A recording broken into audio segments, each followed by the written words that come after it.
Bonjour à vous qui êtes comme nous atteints et atteintes du syndrome ciné et Bonjour. bienvenue pour cet épisode introductif à notre série de podcasts pour la 53e édition du festival La Rochelle Cinéma, FEMA pour les intimes. Une série que vous pourrez suivre tous les jours pendant le festival du 27 juin au 5 juillet. À mes côtés, nous avons mes deux comparses de toujours, Thomas Fedicato et Olivier Denis. Bonjour. Oui, ouais, Bonjour à toi. c'est nous.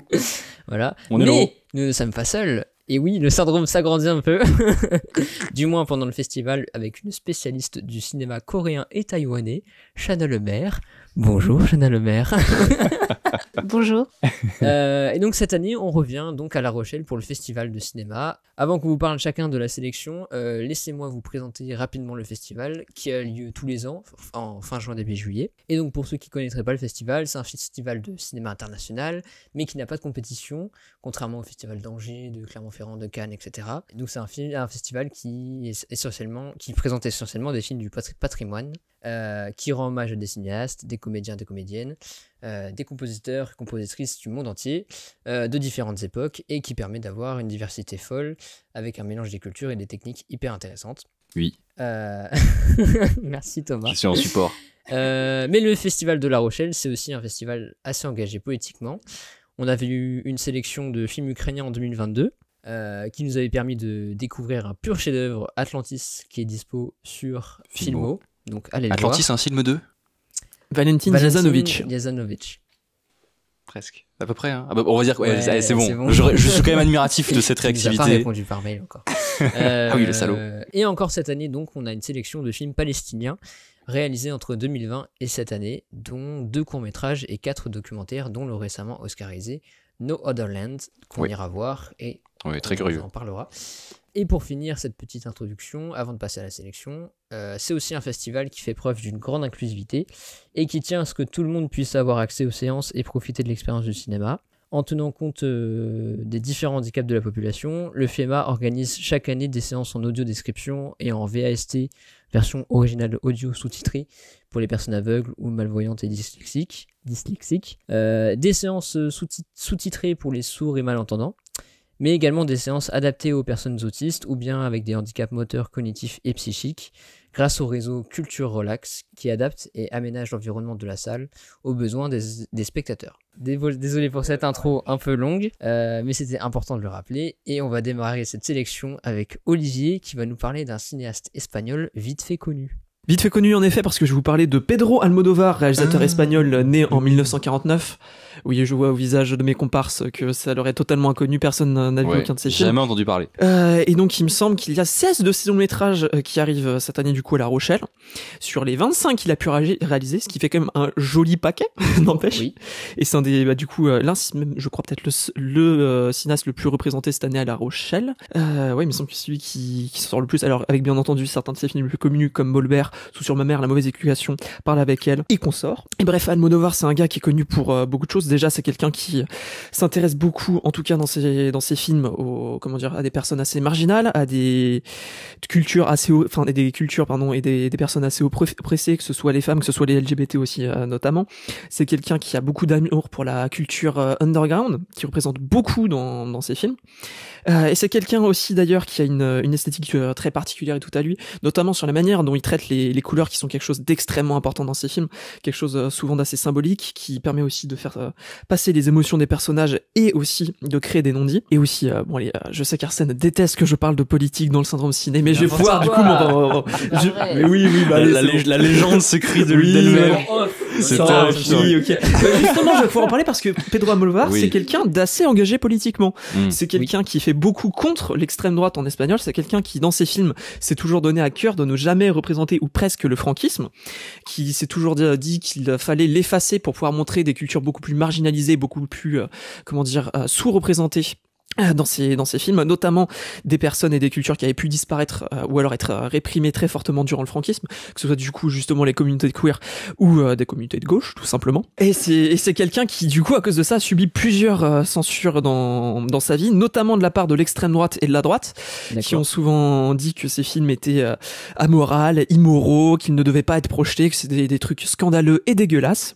Et donc voilà, c'est un cinéaste assez clivant, quelqu'un d'entier pour le coup, très cool. Si on oublie qu'il a signé La Pollution pour Polanski en 2007, mais bref, je m'égare. Le tweetos. Oui, tweetos, bien sûr. Le tweetos. Et personnellement, un des films que j'attends particulièrement de lui dans ce festival, et j'espère qu'on pourra le rattraper, c'est Parler avec elle, parce que c'est un film dont j'ai entendu beaucoup parler de la part de plusieurs personnes, avec des cultures et des vécus différents. Et j'en ai entendu beaucoup de bien, jusqu'en 2020, où il y en a une personne qui m'en a parlé et qui m'a dit que c'était un film qui, si on commençait à y penser, était véritablement terrible, extrêmement problématique et entretenait une culture assez nauséabonde. Donc j'ai bien envie de le voir pour pouvoir me faire mon propre avis, parce qu'il me fait un peu peur, je dois bien l'avouer. Voilà, c'est tout ce que j'avais à dire sur Pedro Almodovar. Là, Non, moi j'ai vu Parle avec elle, et effectivement il y a un passage un peu problématique. Oh là là. Et le drama bientôt sur La Rochelle. Je sais pas quel est le point de vue du réalisateur sur ce qu'il a fait, donc. Bah, tu pourras lui poser la question, parce qu'il sera pas à La Rochelle. Je lui enverrai un mail. C'est ça. Non, il sera pas à La Rochelle, mais qu'est-ce que vous attendez de... Un peu curieux. C'est pas quelqu'un vers qui je me suis régulièrement tourné. Je sais pas, il y a des films qui me parlaient un peu, que j'ai pu voir, d'autres pas du tout. Je sais que je crois que j'ai revu Volver il y a pas longtemps, qui est toujours très très très cool. Non, mais donc un peu curieux, mais c'est pas tout à fait mon main sur cette édition du festival. Voilà, je tease. Eh bien, merci de teaser, parce que ça va être à ton tour maintenant de nous présenter. C'était une transition incroyable. C'est ça, de nous présenter un cinéaste français considéré comme l'un des pionniers de la nouvelle vague française. Oui, on peut dire ça c'est on peut Claude dire ça comme Chabrol. ça. Claude Chabrol, en effet. Et même ça, c'est pas clair, parce qu'effectivement, il était pareil, critique de cinéma dans les années 50, au Cahier du cinéma avec Jean-Luc Godard, François Truffaut, Jacques Rivette et les autres. Mais une fois et effectivement, son premier film sort à la fin des années 50, ça s'appelle Le Beau Serge, et c'est un des nombreux premiers films de la nouvelle vague. Je fais des guillemets avec mes doigts. Même Petite Caboule de souffle a pu être appelé comme ça, ou Les 400 coups, ou Ascenseur pour l'échafaud de Louis Malle, tout ça. Mais en même temps, les films qu'il a fini par faire ont pas tant que ça embrasser des styles ou une façon de rejeter les codes, comme a pu le faire, de ce que j'ai compris, les gens de la nouvelle vague. Parce que Chabrol, moi je suis assez curieux de ce type-là, mais j'ai vu qu'un seul film. C'était avec toi d'ailleurs, on avait vu La Cérémonie. On l'a vu ensemble. Ouais. Au cinéma. Je vois que ça t'a marqué. Bah oui, j'avais déjà vu avant. Oui, je crois qu'on y est retourné, parce que t'étais en mode non mais c'est trop bien, vas-y on y va. Mais moi j'aurais bien voulu le revoir, mais il n'y est pas.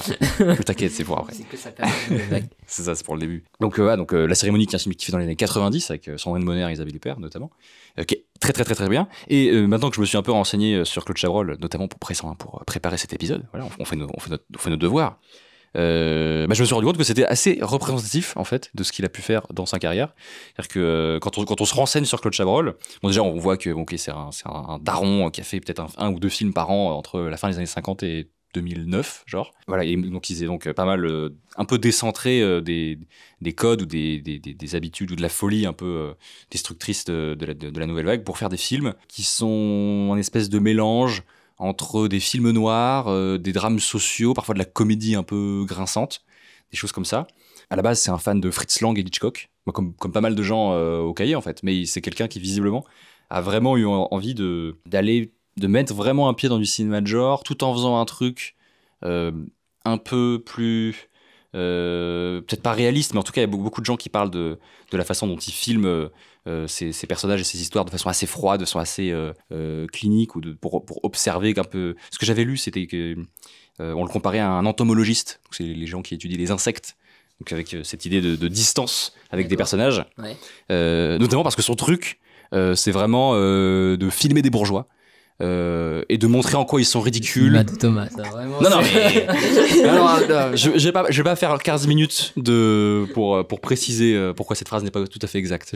Donc voilà, bref, on s'en fout. Mais donc oui, visiblement, son truc, c'est la bourgeoisie, et montrer en quoi ils sont ridicules, en quoi ils sont hypocrites, en quoi ils sont violents, de façon plus ou moins dissimulée, symboliquement, pardon. Et donc c'est visiblement quelque chose qu'il a fait tout au long de sa carrière. La Cérémonie, c'était déjà complètement ça. Et donc c'est donc une douzaine de films, 12 films, c'est ça. On a 12 films, 12 fictions de Claude Chabrol cette année. Et comme tu l'as dit, voilà, ça se concentre sur le début de sa carrière, donc il y aura pas la Cérémonie. C'est pas grave. Mais bon, voilà. Mais notamment parce que je suis un peu curieux Ouais. de quelques films. Moi, déjà, le Beau Serge, là, donc le fameux, un des premiers films de la Nouvelle Vague, parce que je suis toujours un peu curieux à quoi ça ressemble vraiment, ce genre de film-là. Surtout avec ce qu'on sait de la suite de la carrière de Chabrol. Les Biches aussi, c'est un film qui fait à la fin des années 60, avec Stéphane Audran et Jean-Louis Trintignant, notamment. J'avais vu quelques extraits. Et Que la bête mort, qui fait en 70, Que la bête meurt, qui fait en 70 avec Jean-Yann. Donc déjà parce que le titre claque sa mère, je trouve ça très stylé, je suis très curieux de ce film-là. Et puis Jean-Yann, je l'avais vu dans un Piala avec la dernière fois à La Rochelle. Ah oui. Et je découvrais un peu Jean-Yann là-dedans, et je le trouve un peu extraordinaire, bizarre ce type. Donc je suis un peu curieux de voir ce qu'il va faire dans un film qui s'appelle Que la bête meurt. Mais voilà, donc il y a une dizaine de films assez intéressant de Claude Chabrol. Moi, je suis assez curieux de découvrir ça. C'est plutôt ça, en fait, mon main, plus que Pedro Almodovar. Voilà, c'était ça, Ok. la résultante de ce... Voilà, hein.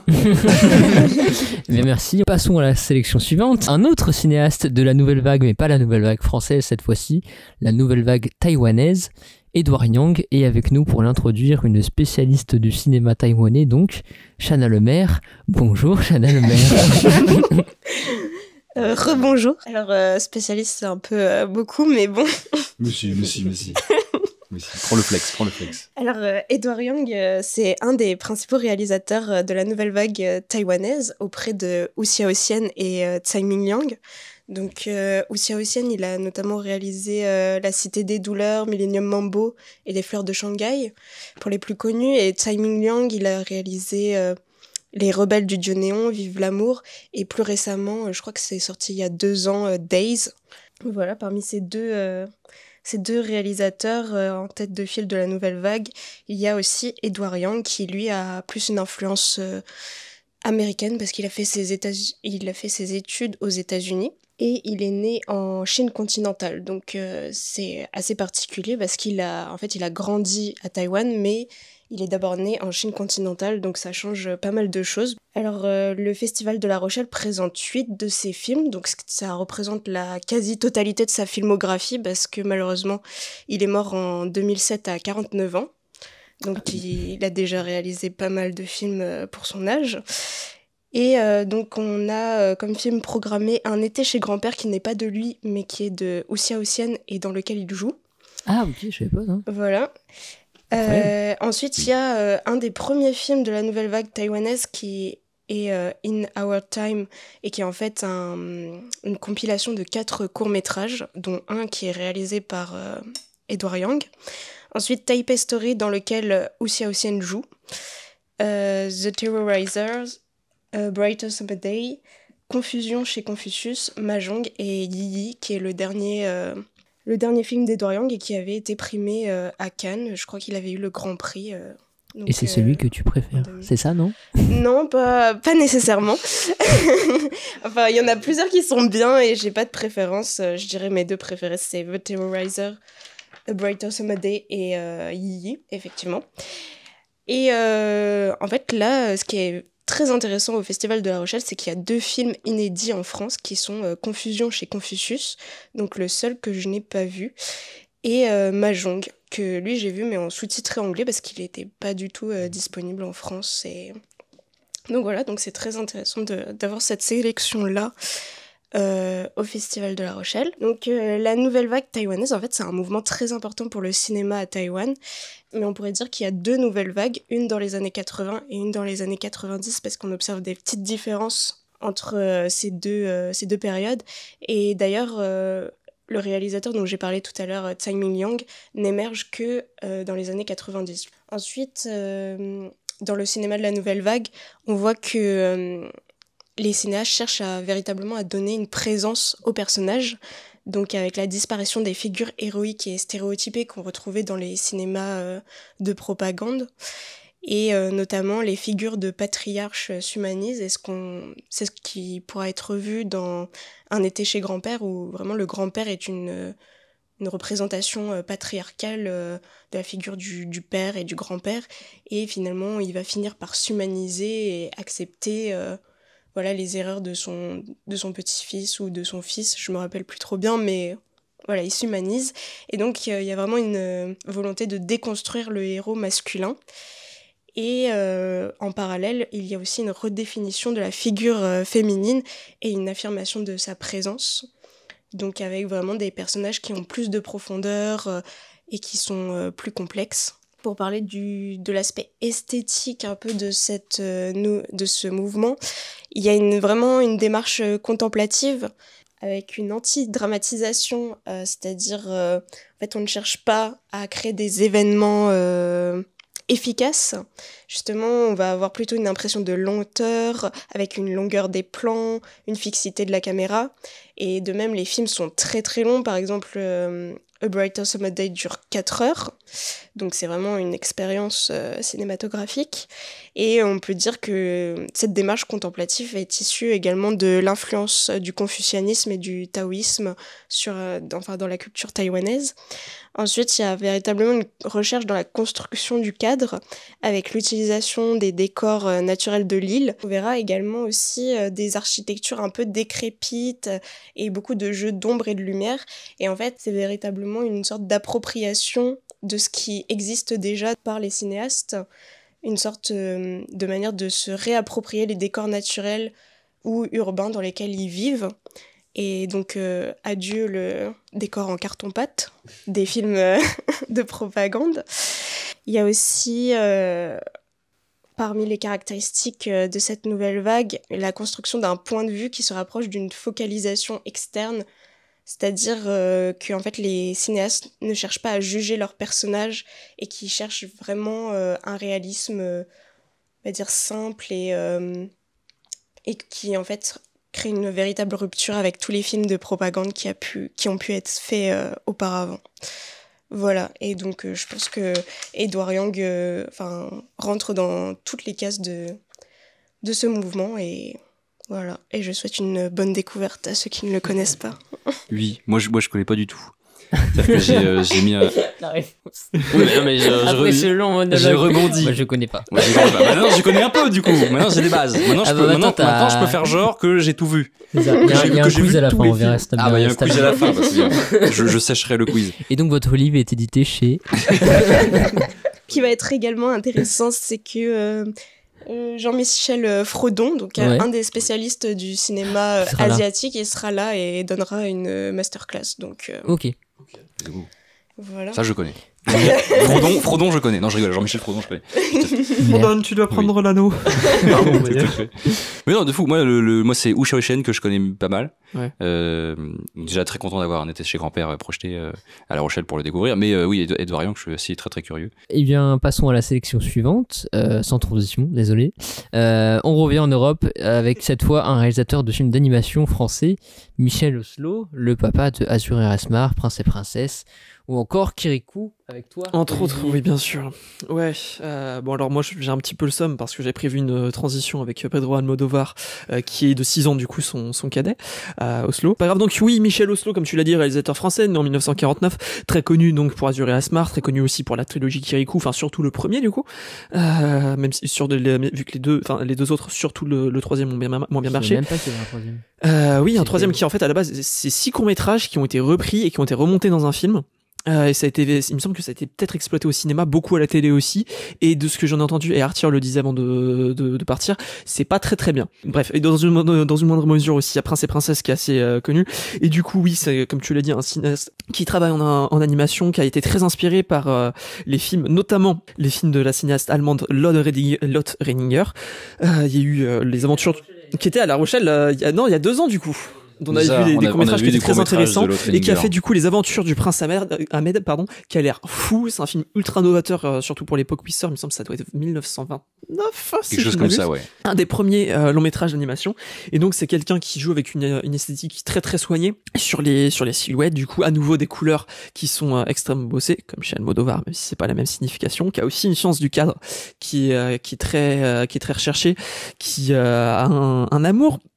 Du coup, pour des longues fresques, des grands contes qui se passent dans des univers assez garnis, souvent à l'étranger, que ce soit par exemple pour Azur et Asmar, Kirikou aussi du coup, ou Prince et Princesse, on va découvrir plein de petits univers. Et c'est quelqu'un aussi qui a des thèmes qui reviennent souvent. avec le vivre ensemble, la tolérance aussi, qui est un de ses grands thèmes, les rapports entre êtres humains, le rapport à l'autorité aussi, parce que c'est quelque chose dont on parle assez peu dans Kirikou, mais c'est un film qui est extrêmement autoritariste, et c'est un film aussi qui critique énormément les personnes, entre guillemets, les personnes dites sages, les personnes un peu plus vieilles, qui ont censé avoir un peu de recul, et notamment des figures patriarcales, et c'est là où je voulais faire justement la transition avec Almodovar, c'était comment les deux gèrent par exemple des personnages féminins et des thématiques très lourdes et très dures. C'est quelqu'un aussi qui parle beaucoup de passage à l'âge adulte et s'en sert pour faire passer souvent auprès de jeunes enfants des thématiques qui sont assez saines, je trouve, justement pas pour eux. En plus de faire ça par le biais de grands cinémas et de films extrêmement bien foutus et très intéressants. Et pour les films qui sont, qu'on verra du coup à La Rochelle, il y en a deux qui m'intéressent particulièrement. Alors Prince et Princesse parce que je l'ai pas vu, et surtout son premier. Non, je l'ai toujours pas vu. Et surtout les Trois Inventeurs, qui sont premier court métrage qu'il ait fait. Alors premier officiellement, Métavis qu'il a sans doute fait auparavant, mais c'est le premier auquel on a accès et qui a l'air super intéressant. Je sais pas du coup ce qu'il vaut, mais j'aimerais bien voir s'il y a déjà des petits ersatz de son style qui jaillissent par-ci par-là, et s'il y a des ponts qu'on peut faire avec ses œuvres par la suite. Et puis voilà. Almodovar, c'est deux réalisateurs qui mettent en avant des minorités, qui donnent beaucoup de place, par exemple aux personnages féminins, qui sont critiques, par exemple de comment une communauté vont gérer certains événements graves et parfois mal les gérer, comme dans Volver ou comme du coup dans Kirikou, et du coup il y a plein de ponts qui peuvent se créer entre ces deux œuvres, et je suis en train de m'égarer et je vais laisser la parole, et puis voilà. Merci Olivier pour cette présentation. Et d'ailleurs on a oublié, mais il sera là, Michel Oslo. Ah oui, oui, c'est vrai. Malgré son âge dinosauresque, il est toujours là et il sera là. C'est ça. Petit banger. 82 ou 83 ans, je sais plus. 82. Non, 82 000 ans. Mais donc, après les cinéastes, le film rend hommage à deux grandes comédiennes américaines, avec tout d'abord Barbara Stanwyck, qui est à l'affiche. Oui, c'est ça. Qui est l'affiche. L'affiche est en son honneur. 53e édition. Oui. Actrice qui nous est pour l'instant inconnue. Alors, il se trouve, je le savais pas trop, que je l'ai vu dans un film dans ma vie. Voilà. Ah d'accord, tu l'as déjà vu. Ouais, dans un film. Pourquoi t'as pas fait la présentation à ma place alors? Je te le dis en plus que je l'avais vu. Tu sais très bien, fais pas semblant. Tu sais tout. Assurance sur la mort de Billy Wilder. Ah oui. D'accord. Oui, je l'ai vu. Oui, c'est très bien. Mais bref, vas-y. Mais donc, ce qu'il faut savoir juste rapidement sur Barbara Stanwyck, pour comprendre un peu sa carrière, c'était l'une des rares actrices indépendantes, c'est-à-dire qu'elle était liée à aucun contrat avec des grands studios. Ah oui, en mode cinéma c'est classique. Ça, elle avait pas un contrat avec Universal, et du coup elle pouvait tourner à la fois avec Universal et Warner et MGM, etc. Voilà. Donc, et donc malgré ça, elle a été une des plus grandes stars d'Hollywood dès la fin du muet jusqu'au milieu des années 50 à peu près. Et parce qu'elle était pas reliée à des grands studios, ça lui donnait une certaine liberté pour choisir ses rôles, ou du moins ne pas rater une occasion de tourner avec tel réalisateur dans un autre studio. Et donc elle a tourné avec beaucoup de metteurs en scène comme Fritz Lang, Howard Hawks, King Vidor et Frank Capra, qui l'a lancé pour ses débuts. Elle a interprété des personnages très différents dans des genres aussi très différents. On a du mélodrame, du film noir. Elle est même passée par le western. Et il y a 3 grands classiques qu'il faudra pas rater parmi les 9 films en sélection. Stella Dallas de King Vidor, qui est un mélodrame. Boule de feu de Howard Hawks, plutôt une comédie pour le coup. Et donc Assurance sur la mort de Bill Wilder, que tu as déjà vu, Thomas. Oui. Boule de feu, le film qui a inspiré Street Fighter avec son Hadoken, c'est ça? Allez, je m'en vais sur cette blague. Non, pardon. Je sais même pas que c'était une blague. Oui, L'Assurance sur la mort, c'est vraiment, je crois, qui est top 3 film noir du cinéma classique américain que tous les bandeurs de films noirs classiques américains recommandent. Et c'était effectivement très très bien. Et on m'avait dit beaucoup de bien aussi de Stella Dallas ou Stellar Dallas. Stella Dallas, Stella c'est Dallas. un des 3 C'est grands ça, classiques. pareil, moi je suis très curieux dessus là aussi. Et on termine cette sélection avec une autre actrice américaine Oui. d'une autre époque. C'est ça. Euh, On connaît un peu mieux. qu'on connaît un peu Qu'on connaît plus. un peu mieux quand même. C'est Jodie Foster. Jodie Foster, indeed. Donc Ouais. il y aura une journée. C'est ça. C'est quoi ça. C'est une journée avec. C'est le jeudi, quoi. Une c'est ça. journée avec Jodie Foster. Une journée avec bon, elle est pas Jodie là, mais Foster. c'est une journée, elle est avec nous C'est ça. en esprit, quoi. C'est ça. Malheureusement, elle est pas là. Mais elle C'est aurait ça, pu malheureusement, parce elle est qu'elle pas là. parle français et puis elle vit en France. Oui, voilà, hein. Qu'est-ce qui lui empêche? Elle peut pas faire un effort. Jodie, tu nous entends? Viens, là, enchaîne. Bref. Je crois que c'est trop tard pour ce genre d'organisation. Non, mais du coup, voilà, c'est ce qu'ils font un peu tous les ans. Hein. C'est nous, quand on y était allé, il y avait une journée Brad Pitt, il y avait une journée Sigourney Weaver, qui est un peu l'occasion de programmer sur une seule journée 4 films. Pour citer les 4 films, donc on a Taxi Driver, Les Accusés, qui est peut-être le moins connu, C'est Le ça. Silence des agneaux Silence des agneaux, et bien Contact sûr, et de Contact. Zemeckis, que C'est j'ai jamais ça. vu. Je suis repassé sur la page Wikipédia de Madame Foster hein, pour me faire une idée sur encore sa carrière vite fait, c'est quoi les films qui sont projetés. Donc déjà, voilà, juste rappeler les petites facts. Hein, donc actrice, productrice, réalisatrice américaine, voilà. Bon, qui a le bon goût de parler français en plus.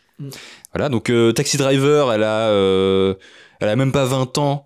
Et c'est un de ses tout premiers rôles, donc Scorsese la révèle avec ce film, donc petite nomination aux Oscars, voilà, meilleure actrice au second rôle, voilà, pourquoi pas. Tranquille. Pour se mettre en jambe, C'est voilà. Hein. On skip 10 ans, donc Les Accusés de Jonathan Kaplan. On est d'accord que personne n'a jamais entendu parler de ce film autour de la Non. table.